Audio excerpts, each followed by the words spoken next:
The craziest thing did ever.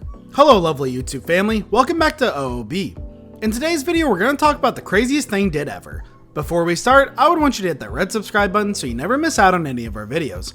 We all have a lot of things to regret in our relationships, but it seems some people have done things that they regret a lot more than others. Like these people who all bared their souls on a Reddit feed asking people to confess the craziest things they've ever done while with a partner. It seems insecurity and jealousy can turn people into, well, madmen and women. Number 10, when I realized that I had more pictures of him sleeping than awake, he doesn't like it when I take pictures of him, so I took them when he couldn't say no. Number 9, I tried to impregnate her when it was clear our relationship was going downhill. I was successful, I can't say I'm proud of that. She was extremely stressed out at the time and it miscarried very early on.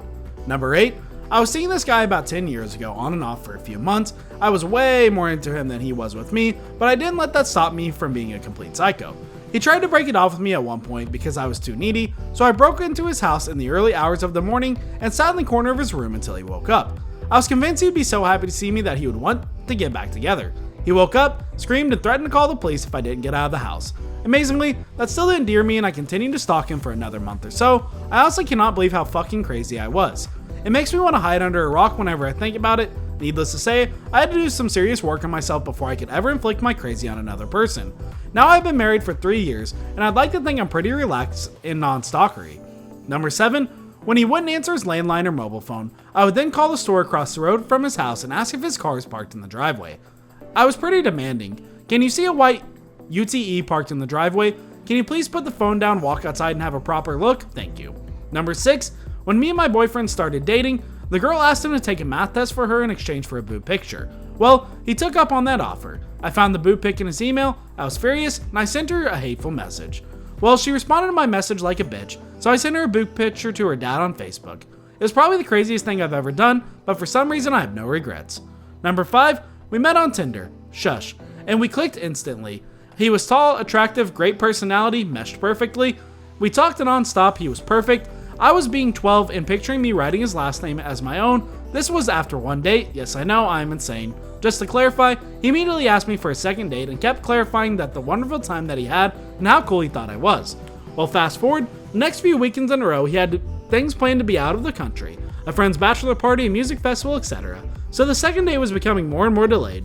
Because he didn't have international texting, we couldn't talk while he was out there on these events, so I would wait and wait for Monday. Well, on Monday, the text never came, so I texted him once saying that I hoped his music festival was fun, and other various related things. Tuesday, no text. Texted him at the end of the day saying that I hope work was okay and his day went well. Wednesday, nothing. This day I decided to play his game and not say anything. Thursday, Friday, Saturday, no text. Now I'm pissed. Everything was so great, he's clearly ignoring me. Then I remember Tinder. I checked to see when he was last online, 1 hour ago. Oh hell no. So now is where the real crazy comes in. I make a fake email, fake Facebook, generic selfie of an attractive girl, fake Tinder, and I swiped, and swiped, and swiped. There were likely hundreds of guys all to the left until I found him. And then I swiped right, this was his bait. A few hours later I get that notification, he swiped my fake hot girl right. That douche. So obviously I'm way in too deep. I need to find out what happened. I develop a good friendship with him and a fake girl. I eventually say I've never met anyone on here. I imagine going on a real date would be weird. Have you ever met anyone on here in real life? Smooth as butter, right? He goes on to tell me that he in fact met one girl, me, and had a date and it went okay as he put it. Okay? Okay, are you kidding me? You tell me what a wonderful time you had and how awesome you think I am and how you can't wait for a second date. And it went okay? Now I'm pissed. I text him again. I tell him that I clearly did something wrong and I just wanted to know what it was. Why hasn't he texted me this entire week he's been home after coming home for the music festival? I was fully expecting him to ignore this along with the rest, but no regrets, right? Well, on Sunday night he texts me. Turns out he had stayed in the US for an extra week to visit some family and couldn't text. He was just using Wi-Fi to post pictures from the festival on social media. Needless to say, I apologized, and that is the last time we spoke. I do not blame him in the least. I went full crazy, never go full crazy. Number 4, my ex used to wait until I was almost asleep and ask me a bunch of important questions because he thought I couldn't lie if I was mostly asleep. It annoyed me for many reasons, but foremost, what was I fucking trying to sleep? Number 3, I was 16 and had started dating this 23-year-old. Yes, I know, but at the time I thought he genuinely saw how mature I was. Anyway, he thought out one night and some of his friends and I couldn't go because at fucking 16 they wouldn't let me into the bar, imagine that. He called me at one point to chat and mentioned that there was some guy that wanted to fight him. I discouraged this and shortly after the call was lost. In my hormone added 16-year-old brain, I immediately thought that the guy wanting to fight him had just attacked him, that he needed me right then, so I tried calling back, no answer. I called again, no answer. This went on for nearly an hour. Then I started calling his friends, no answer there either. I didn't have a car at the time. I was barely 16 and hadn't gotten one yet, so I couldn't drive them. In no way was my mom gonna let me use her car to go check on my 23-year-old boyfriend that she didn't know about. So I called and called and called and called until I finally gave up and went to sleep. He never called me again, and we only fooled around once more. After I called and he, I'm pretty sure mistakenly, answered, and I begged him to see me.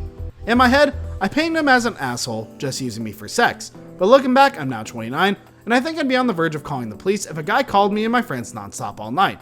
Just a horrible situation all around. Number 2, I used to call him when I knew he was hanging out with his friends and leave him deliberately weird messages so he'd think something was wrong with me and come hang out with me instead. I also guessed his password and used to log onto his blog and read drafts that he didn't post. Number 1, I developed a huge crush on a woman that worked at the same company. We didn't work on the same projects, but she would often drop by my office just to chat. So I took that to mean that the feelings were somehow mutual. Drank an entire bottle of wine alone one night and thought it was a brilliant idea to write her a recommendation on LinkedIn.